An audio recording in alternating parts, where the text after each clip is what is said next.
हाय, कितना भारी सामान है तुम लोगों का। इतनी दूर से उठाते उठाते मैं तो बिल्कुल थक गई हूँ। जब कैंटीन तक ले ही आई हो तो अब हमें देने की क्या जरूरत है। कहीं भी सही जगह देख कर रख दो। अरे हम बैठेंगे कहाँ? यहाँ तो कहीं भी खाली जगह नजर ही नहीं आ रही। तुम यहीं बैठो, हम अभी आते हैं। ठीक है। रिया, तुम जरा सामान संभाल लेना, हम लोग खाना खाकर आते हैं। कोई बात नहीं, तुम लोग पहले खा लो, मैं बाद में खा लूंगी। रिया कितनी भोली है ना, सब बात मान लेती है। वो भोली नहीं है, बस उसे ये डर है कि कहीं हम उसे अकेला न छोड़ दें। मुझे अपने बॉयफ्रेंड के साथ डेट पर भी जाना है और साथ ही मेरा असाइनमेंट भी नहीं बना है। कोई टेंशन नहीं, रिया है ना, वो असाइनमेंट संभाल लेगी। अरे तू यहाँ क्या कर रही है? हमने तो तुझे सामान का ध्यान रखने को कहा था। अगर कुछ भी गायब हुआ तो जिम्मेदारी तेरी ही होगी। क्या तुम लोग मुझे जानती हो? बात तो ऐसे कर रही है जैसे हमसे पहली बार मिल रही हो। मैम आपका खाना तैयार है। अरे तुम लोगों ने अभी तक खाना नहीं खाया क्या? अरे तुम दोनों तो बिल्कुल एक जैसी लग रही हो। क्या तुम दोनों ट्विंस हो? अरे दीदी आप यहाँ? हाँ, और अब मैं ही तुम्हारी नई काउंसलर हूँ। अरे बाप रे, यहाँ से निकलो जल्दी। रिया, हमारा सामान दो, हम खुद ही संभाल लेंगे। अच्छा दीदी, मैं भी चलती हूँ। सबके साथ रहना जरूरी होता है ना। रुको, हर किसी को खुश करना जरूरी नहीं होता। कभी कभी अपनी वैल्यू बढ़ाने के लिए ना कहना भी जरूरी होता है। अब मैं क्या करूँ? कहीं वो मुझसे नाराज ना हो जाए। दूसरों को खुश करने के लिए खुद को गिराना बंद करो। अरे सिया दीदी आप यहाँ? अब मैं तुम्हारी जगह रिया बनकर उनके पास जाऊंगी।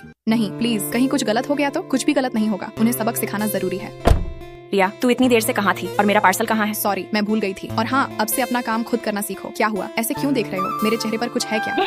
अरे क्या हुआ? रुक, लिख कर बताती हूँ। तभी सिया रूही को पर्ची पर लिख कर देती। चलो तीनों मिलकर रिया पर हंसकर उसको बेवकूफ बनाते हैं। अपनी ये चालाकियां बंद करो। मुझे अच्छी तरह पता है उस पर्ची में क्या लिखा है, इसलिए तुम मुझे बेवकूफ नहीं बना सकती। लेकिन तुम्हें कैसे पता? क्योंकि ये सब चालें तुमने जहाँ से सीखी है ना, मैं तो वहाँ की हेड रह चुकी हूँ, समझी? अब देख मैं क्या करती हूँ। फिर खुशी मुझे जानबूझकर परेशान करने लगी। कभी पढ़ते वक्त लाइट बंद कर देती तो कभी गानों का वॉल्यूम तेज कर देती। लेकिन तुम्हें क्या लगता है मैं तुम्हारी इन छोटी छोटी हरकतों से डर जाऊंगी? लगता है तुम भूल रही हो। अगर हमने तुमसे बात करना बंद कर दिया तो तुम खुद ही परेशान हो जाओगी।